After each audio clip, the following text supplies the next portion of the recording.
Hello students, a very warm welcome. Today we'll be beginning a new topic, chemical equilibrium, and we'll be introducing you to it. Alright, so let's get started. The first slide over here, there are two sorts of reactions guys, right? Two sorts of reactions. One is irreversible, right? And the other is reversible, right? If we talk about irreversible reactions, irreversible reactions proceed only in one direction. For example, if I take A plus B forming C plus D, right? This proceeds only in one direction. So these reactions are generally very fast, right? And once they are completed, right, there is no tendency of going back, hence they are irreversible, right? They proceed in one direction only, that is the forward direction, that's it, right? Certain examples of irreversible reactions are precipitation reactions. So you might have seen that when NaCl, for example, is introduced to aqueous form of AgNO3, both in aqueous form, right? A precipitate of AgCl is formed immediately as both come in contact, right? NaCl and AgNO3, right? So AgCl, this white precipitate forms very quickly, and this reaction is irreversible, right? It proceeds to completion almost immediately, right? So this is the first example. Precipitation reactions in which a precipitate are formed are generally irreversible, right? Apart from that, neutralization reaction, right? Neutralization reaction, because in neutralization what happens is an acid and a base, right? Acid and a base, because acid has H plus ions, right? And base has OH minus ions. So they combine very quickly and a lot of energy is released. So these reactions are highly exothermic, right? Because of which, because a lot of energy is released from the system, what happens is system becomes very stable. Hence these neutralization reactions also proceed forward very quickly. So when an acid and a base reacts, the reaction occurs very quickly and it's almost irreversible, right? The third sort of reaction is reaction in open vessel, right? Reaction in open vessel when one of the products is gaseous, right? So what happens is, for example, let's say if we have CaCO3 and we heat it, it dissociates into CaO and CO2, right? Gaseous. Now, if you have an open vessel in which this reaction has taken place, the CO2 will escape out, the gas will escape out, right? So that's why it will never be able to return back in the backward direction, right? I hope you understand this, guys. I'll move on. Reversible reactions, on the other hand, guys, they proceed in both the directions, right?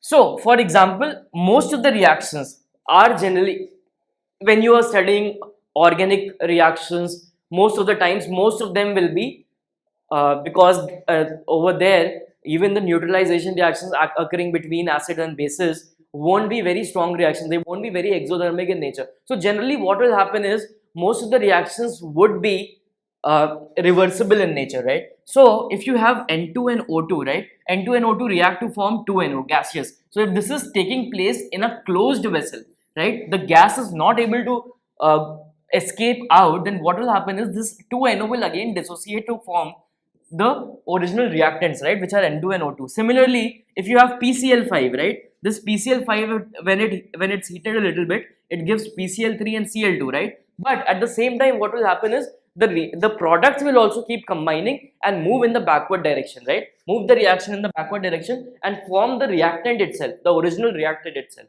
right? I hope you understood this, guys. Moving on, not all chemical reactions proceed to completion, guys, right? Not all chemical reactions proceed to completion. There could be many reasons. For example, two of the most important factors are enthalpy and entropy, right? So the energy of the system must become as low as possible. So two factors play an important role in that. You might be aware of the Gibbs equation, right, in thermodynamics. All right, if you are not aware, we'll be covering it in quite depth, right? So what we know over here is not all chemical reactions proceed to completion, right? Some of them stop in between. For example, at 40%, 50%, 60%, somewhere in between they will stop, right? And when they stop, what happens is there are still reactants present, right? So what happens is these reactants could react, but what's happening exactly is the rate at which it is going forward, the reaction. The products would also be forming at the same, the products would also be dissociating or combining at the same rate to again give back the original reactants, right? Sometimes what will happen is that the tendency to go forward even in equilibrium will be higher and the tendency to return back will be lower, right? But still the reaction won't reach completion, right? Somewhere in the middle, what will happen in general is that they will move forward, but there will also be a tendency to move backward. Or for example, it could be a case where this backward arrow is much more prominent than the forward arrow, right? So I hope you understand these scenarios, guys. So if you take, for example, H2 plus I2 combining 2HI gas, right? This reaction won't complete, right? What will happen is this 2HI will start dissociating and forming the original reactants, right? Similarly over here, this is an organic reaction. This is acetic acid. This is an alcohol, right? So a base. So if it gives this and this, what will happen, guys, is that again this reaction won't reach completion. In fact, it will reach an equilibrium at some point, right? It will reach an equilibrium at some point. This is a reversible reaction. So are these, right? I hope you understand. The very important thing also to note, and we've discussed this in the earlier slide, that the vessel in which the reaction is taking place must be closed. So closed vessel,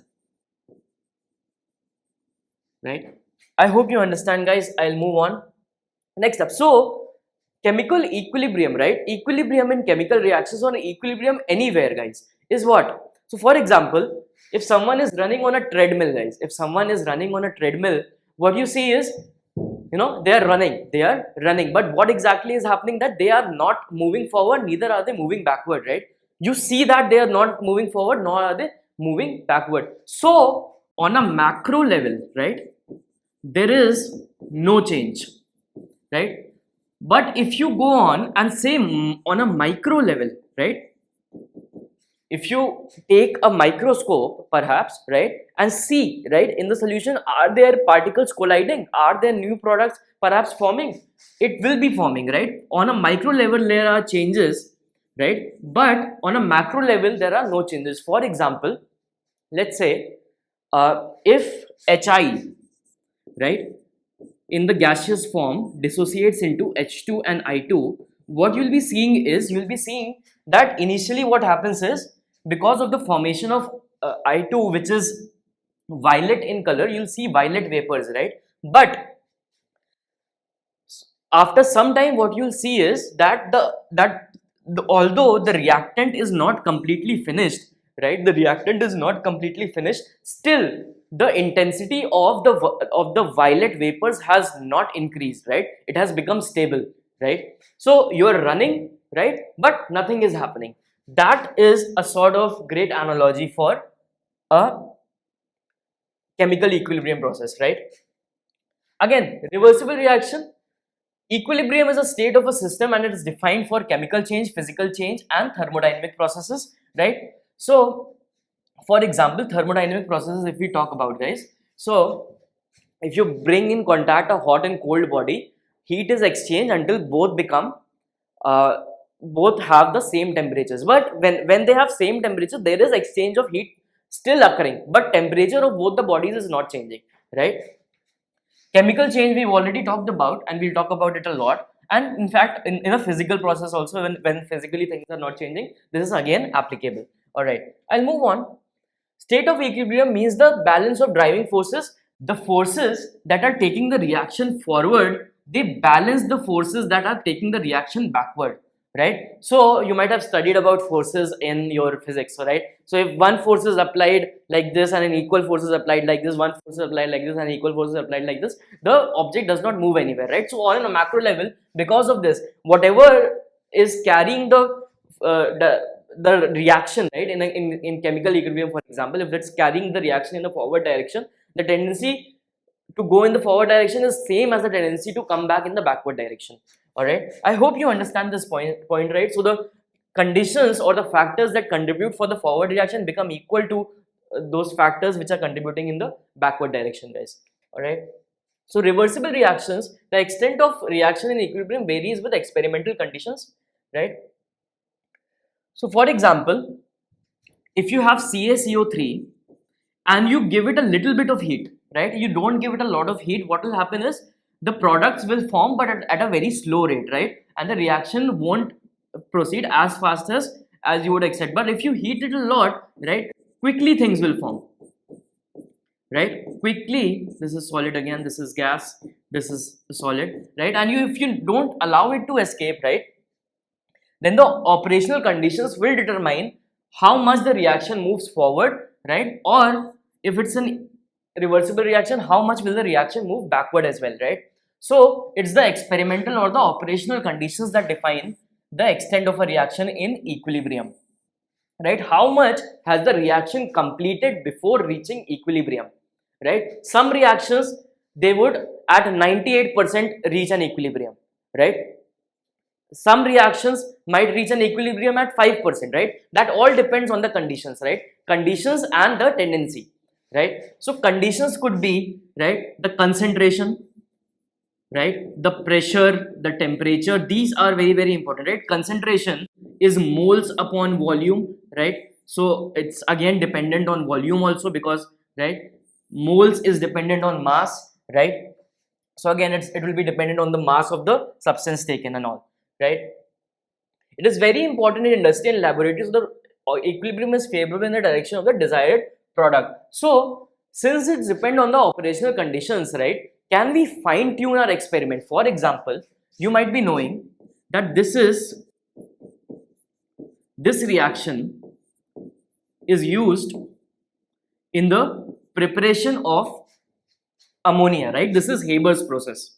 This is used in the preparation of ammonia. So if equilibrium is reached, right, no matter what you do, right, no more of ammonia is being formed, right? So this is disastrous for the industry, right? We want ammonia to be produced, right? That is why the whole system is designed, right? But what we can do over here is we can vary the operational conditions, right? For example, the pressure, the volume, the temperature, the concentration, the moles, right? All these can be varied, and in fact the solvent also, right? So all these can be varied and our desired product can be obtained. The reaction can be pushed in the forward direction, right?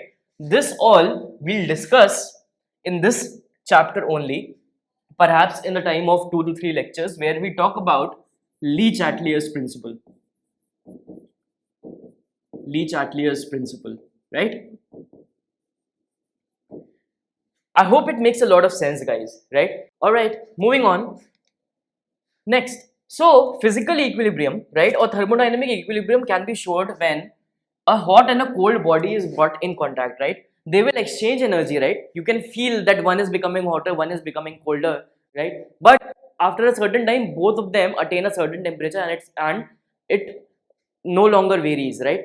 Actually, what is happening is the energy is still getting exchanged, right? But on the surface, you cannot feel it, right? On a macro level, you cannot feel it. So this is again a type of equilibrium, right? Chemical reaction taking inside a closed beaker, right? A closed vessel is very, very important, so that the products in any form don't escape, right? For example, a gas can directly escape out, or a liquid can evaporate or something, right? So the conditions must be proper, right? Okay. Moving on, state of equilibrium means the balance. We've talked about this. The two things that are very important over here is that you might have studied this, right? Or you might not have studied this. This is Gibbs-Helmholtz equation, right? For the Gibbs free energy, which is delta G is equal to delta H minus T delta S, right? So there are two, right? If you see this delta H and this delta S, right, they are actually opposing in nature, right? Because this T is taken in Kelvin, right? So this T will be positive, right? It will be above zero, right? Above zero Kelvin is the absolute zero, right? Which we have not attained yet. So this T will be above zero. So both of them have opposite tendencies, this delta H and this delta S in a sense, right? And what we want to do is we want to minimize this. We want to minimize this, right? Delta H is enthalpy, and delta S, guys, this is entropy, right? So these are two opposing factors, right? Between two opposing tendencies or factors, guys, the tendency to minimize this enthalpy, right? Instead of energy, I should write this enthalpy, right? A better term, all right? This gives free energy. This has to be minimized. This has to be minimized, guys, right? Also, at the same times, molecules try to maximize entropy. So they want to reduce their enthalpy and they want to maximize their entropy, right? Enthalpy and entropy will be delving into it quite a bit. Just wanted to show you here how these factors play, right? So these are the enthalpy wants to be as low as possible, entropy wants to be as high as possible. So what happens is a compromise between them is reached, right? So a matter is not getting resolved. What would one do, right? Shake hands, right? What we can do about it, right? So something like that. They reach a compromise that okay, it's okay for me, it's okay for you. Let's go ahead, right? So that sort of a compromise is reached in an equilibrium state, guys, in a chemical reaction or any sort of reaction, right? Okay, so I hope you understand this, and I'll move on to the next slide.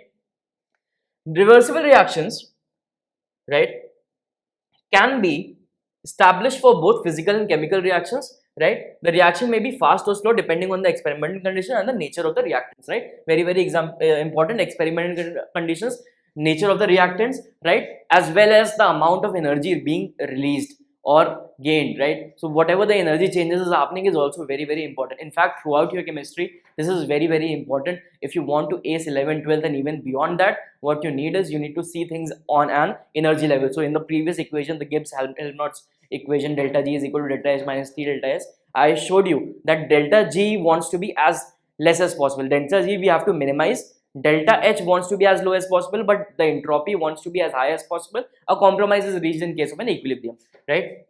Based on the extent to which the reactions proceed to the state of the chemical equilibrium, these may be classified into three groups, right?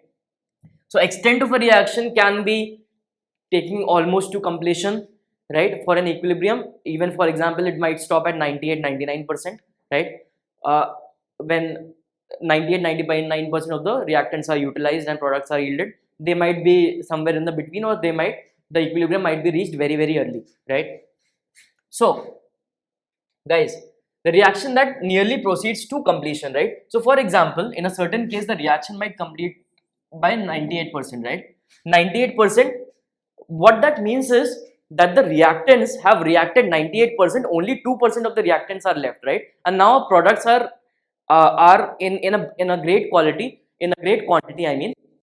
So what happens is the backward reaction rate is still very slow, right? The backward reaction rate is still very slow, even with the forward reaction, the concentration, I mean the number of moles left of reactants have become very low. Still the tendency to go forward is the same as the tendency to go backward, right? So when the original reactants have become less, there will be lesser number of collisions, right? So when lesser number of collisions happening, there will be a lesser chance of chemical reaction happening in the forward direction. Still it is as much as after 98% as the tendency to go backward, that is products reacting to form the original reactants. I hope you understand this, guys. The reaction in which only small amounts of products are formed, so this is the exact opposite of this. So what happens is no sooner as the reaction starts, all right, or a very little amount of the original reactants are used, the products have a tendency to go in a backward direction, right? So at 2% the equilibrium is reached and nothing is happening again, right? So no more new products are forming. So in this conditions, if you want new product to be formed, right, more product to be formed, we need to alter certain conditions like pressure, volume, temperature, perhaps introduce certain external factors to manipulate that equilibrium and drive the reaction in the forward direction. I hope you've understood this, guys. In which there is a third type of reaction in which the concentration of the reactant and the products are comparable, right? So they stop somewhere in the between. The tendency, so that means the tendency to go backward, the tendency to go forward is almost the same. It attains that equilibrium somewhere in the middle, right? When the concentration of the reactants and the original reactants and the products somewhere become comparable, right? I hope you understood this, guys. I'll move on. Equilibrium in a physical process, guys. Okay, so physical process, for example, a solid liquid equilibrium, right? So what happens, guys, right? So again, equilibrium and physical process are basically phase transformations, right? So solid changing to liquid, right? Which we call evaporation or boiling, right?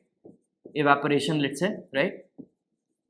Then solid changing to liquid is melting, right? It's melting. Then liquid changing to gas, it's boiling or evaporation, right? Solid changing to gas, it's again, it's sublimation, right? You must have studied about this, right? So I'll move on and take them case by case. First of all, solid liquid equilibrium. So what happens is, what do you think, guys? When if you place a let's say ice, right, and you have water, right, ice and water, right, and if I ask you what is melting point, right, so what would you say? Melting point is where the ice would become water, right? That is a melting point. Would you say that? That is a broad definition, but that is not generally accepted in case of chemistry, right? In chemistry, what they define this as, the melting point as, is, for example, if you take ice and water kept in a perfectly insulated thermos flask, right, in a completely insulated vessel, right, no exchange of heat between the contents and the surroundings, right, at 273 Kelvin, or more precisely 273.15 Kelvin, which is 0 degrees centigrade, right, the atmospheric pressure and the system pressure, the pressure inside the system, they become equal, right? So the atmospheric pressure, atmospheric pressure and the system pressure, they become equal, right? So what happens is, because of this equilibrium state attained, right, melting is obtained, right? So whenever there is ice and water, right, and they are kept in a perfectly insulated vessel, what happens is, whenever there is a equilibrium state attained between the formation of ice towards water and water towards ice, right, at this is the melting point, guys. So if you see, for any pure substance at any atmospheric pressure, the temperature at which the solid and liquid phases are in equilibrium, the solid and liquid phases are in equilibrium, right, at this condition, right, 273 Kelvin, right, and completely insulated flask, right, what is happening is that the tendency for the ice to become water and the water to become ice is the same, right? So you can call this the normal melting point or the normal freezing point of the substance, right? The tendency to go backward and tendency to go forward is the same, right? So ice and water, they become in complete equilibrium, right? There, of course, the outside conditions are kept constant, right? The temperature is kept constant, right? And what happens is that they attain an equilibrium state. At the equilibrium state, right, at the normal equilibrium state, this is obtained at 273 Kelvin or 0 degrees centigrade, right? So this temperature at which this equilibrium state is obtained is called the normal melting point or the normal freezing point. Guys, what's very important over here is that we have taken the pressure to be equal to the atmospheric pressure, right?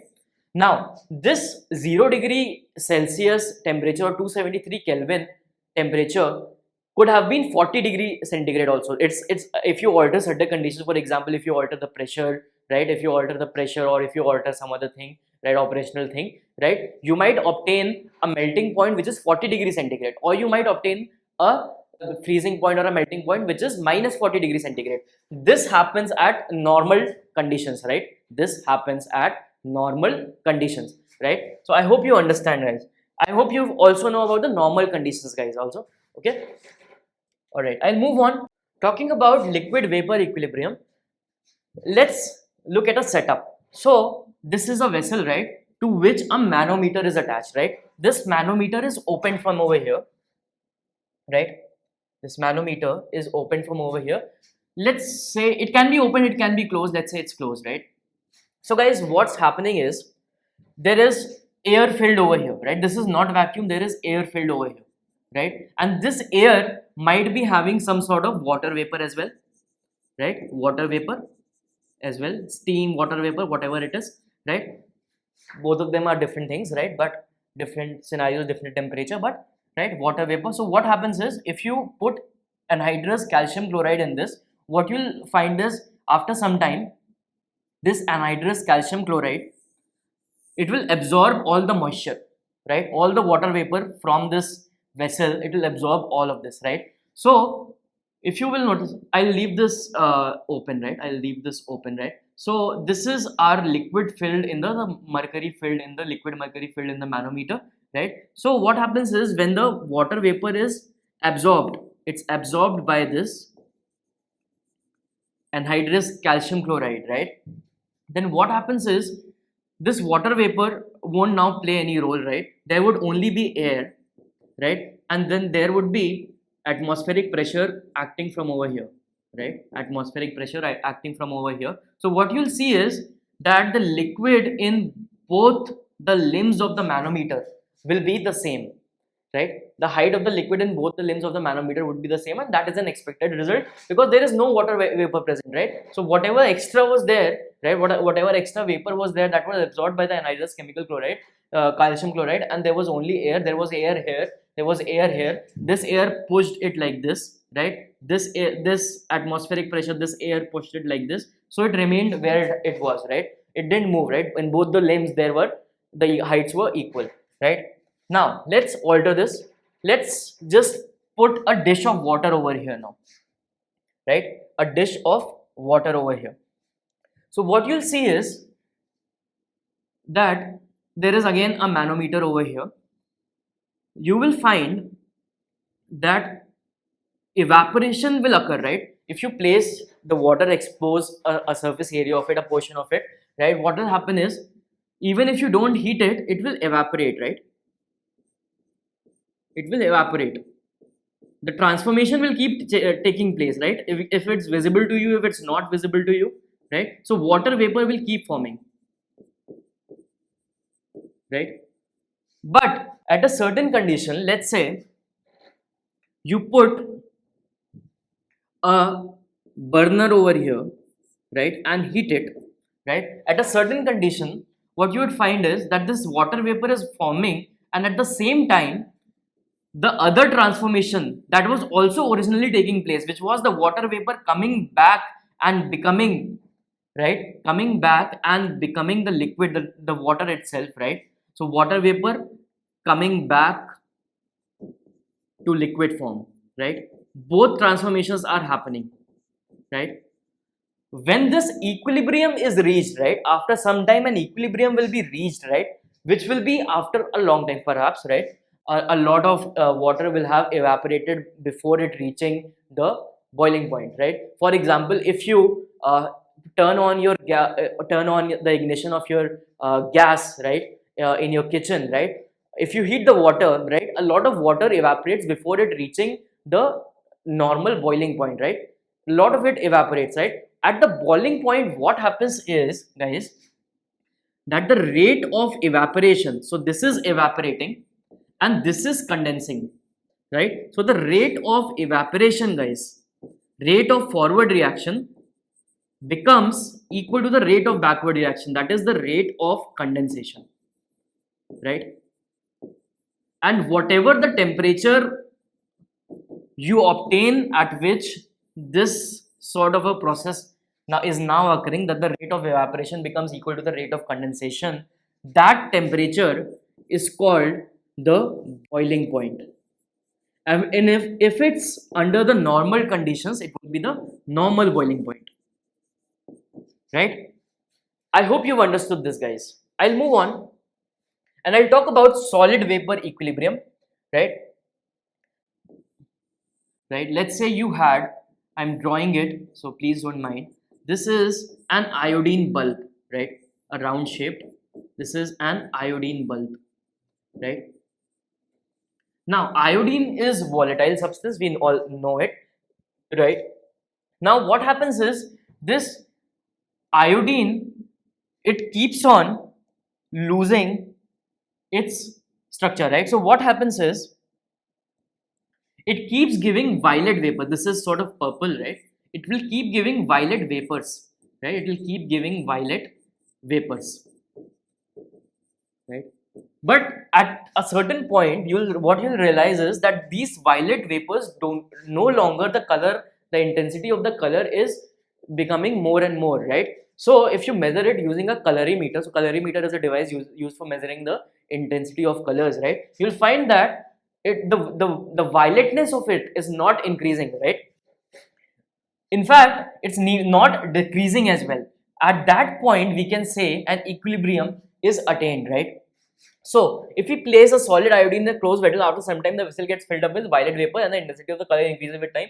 After some certain time, the color becomes constant, and this stage is the equilibrium state, right? This state is the equilibrium state. So, this process is called sublimation, guys, right? Solid turning directly to vapor, vapor turning directly to solid is called sublimation, right? So I2 solid turning to I2 vapor, this is a physical process, right, of solid turning to vapor, right, in which an equilibrium is attained, right? Camphor solid to camphor vapor, NH4 ammonium chloride solid to ammonium chloride vapor, right? All these are examples of solid vapor equilibrium, right? So solid vapor equilibrium, or the sublimation point that will be obtained, in this case the normal sublimation point. I hope you've understood that. All right, I'll move on. Next thing, chemical equilibrium, it exists only in a chemical reaction. So when you're talking about chemical reaction, we're talking about, right, chemical equilibrium, right? Okay, we are no longer talking about transformation of physical properties or something. We are talking on a chemical level now, right? For example, A plus B, this is a hypothetical reaction, right? We've talked about this. This is a Haber's process reaction, right? You will be studying this a lot. The reaction used in the Haber's process for preparation of ammonia in industry, right? So what happens is concentration. One more thing is very, very important, guys. What you must know, and you must know throughout the chapters of physical chemistry, which is that concentration is not the number of moles. It is the number of moles per volume, the number of moles divided by volume, guys. All right. So if A and B are the reactants, right? A and B are the reactants. What is happening? A or B are the reactants over here. What is happening is their concentration would fall, right? They would fall, and after some time it will become stable because equilibrium will be reached, right? Similarly, the products will start from zero because there are initially no products there, right? And they will again attain an equilibrium state, that is their concentration will become constant, right? The rate of forward reaction, backward reaction. So if you see on a macro level, nothing more of nothing is getting formed, right? Everything is constant, right? So this is what is happening, right? So it could have been like this also. For example, let's say there were certain amount of products already existing in our vessel or system, right? So it could have, the products could have started from over here, right? But that is not to notice over here, right? I mean, this is very, very practical and obvious. What you need to understand, guys, is that this concentration, it can be for example, these two, for the products and the reactants, the graph might or might not touch or cut each other, right? It could be that it just goes like this. For the product it goes like this, for the reactants it goes like this. It depends on how much the reaction is getting completed, right? Okay, so I hope you've understood this, guys, right? It can be also, for example, like this, that they have reached like this, somewhat like this, right? It can be both ways, all the three ways, right? Cutting each other, touching each other, not cutting, not touching each other, right? At any place, right? I hope you've understood this, guys. But if we talk about rates, guys, what will happen is, for example, over here, right? This reaction has taken place more towards the completion, right? A lot more products are formed before the equilibrium was established, right? So that's why the forward reaction rate was very fast initially, right? And then it became constant, right? Also, the product of forming reactants kept increasing, and after that, that rate also became a constant. So basically, forward rate is equal to the backward rate, right? Last time, the concentrations might or might not have become equal of products or and the reactants, but it is definitely 100%. This is gonna what's gonna be in case of rates, that the forward rate would become equal to the backward rate, so they would actually converge after when the equilibrium is reached. So this point is when the equilibrium is reached. This point is where the equilibrium is reached, guys. One more thing, you can consider it a fun fact, you can consider it as a precursor to your other topics. This portion of the reaction is covered under chemical kinetics, right? And once the equilibrium is reached, we deal it under chemical equilibrium, right? So two topics you might be knowing. Chemical kinetics is again another topic that you will be studying, right? So chemical equilibrium, I hope you understand this, guys. All right, I'll move on. So about equilibrium, guys, equilibrium is dynamic in nature, right? So what happens is, again, we are repeating what we have studied, is that although let's say the reactants became less and they became constant after a certain time, and the product, they increased and became constant after a certain time, but what's happening is still that the reactants are getting converted into product and the product is getting converted back into the reactant. That is happening on a micro level, right? But on a macro level, on the larger scale, on the surface level, we are not able to see that. All right, I hope you've understood this, guys. So in this chapter on Introduction to Chemical Equilibrium, we covered a lot. Please revise it and I'll see you in the next class. Thank you.